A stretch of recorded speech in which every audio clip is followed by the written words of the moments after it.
Hey guys, welcome back to Ammulu channel. ఈరోజు గుండెకాయ fry ఎలా చేయాలో చూపిస్తాను. ఫస్ట్ అయితే గుండెకాయలను బాగా కడిగి పెట్టుకోవాలి. ఆ తర్వాత ఒక గిన్నె పెట్టుకొని దాంట్లో నూనె కాగిన తర్వాత జీలకర్ర, అంతే ఉల్లిగడ్డ, కరివేపాకు, పచ్చిమిర్చిని వేసుకోవాలి. ఇవి బాగా ఎగుతున్నప్పుడే మనం అల్లం వెల్లుల్లి పేస్ట్ కూడా వేసుకొని బాగా వేగనివ్వాలి. కొంచెం ఫ్రై అయిన తర్వాత తగినంత పసుపు, తగినంత ఉప్పు వేసుకొని బాగా కలుపుకోవాలి. ఇవి ఫ్రై అయిన తర్వాత దాంట్లో మనం కడిగి పెట్టుకున్న గుండెకాయలను వేసుకొని బాగా కలిపెట్టాలి. మనకి బ్రౌన్ కలర్ వచ్చేంత వరకు కలిపెట్టాలి.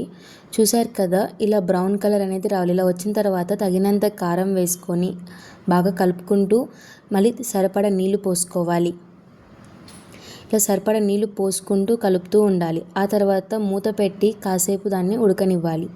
ఆ తర్వాత ధనియాలు, చెక్క, యాలకులు, లవంగాలు బాగా వేయించుకొని మిక్సీ పట్టాలి. దాంట్లో ఒక 2-3-4 వెల్లిపాయలు కూడా వేసుకొని బాగా పొడి చేసుకోవాలి. ఇలా కర్రీ దగ్గరకు వచ్చిన తర్వాత ధనియాల పొడిని మనం దీంట్లో వేసుకొని బాగా కలుపుకోవాలన్నమాట.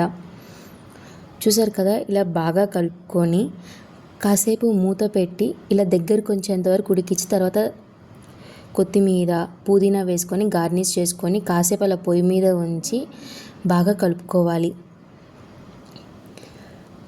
ఇలా కలుపుకోగానే అంతే, మనం తినాల్సిన గుండెకాయ ఫ్రై రెడీ అయిపోయింది. చాలా టేస్ట్ అయితే చాలా బాగుంది. మీరు కూడా మీ ఇంట్లో ట్రై చేయండి. And please subscribe to my channel. Bye bye friends.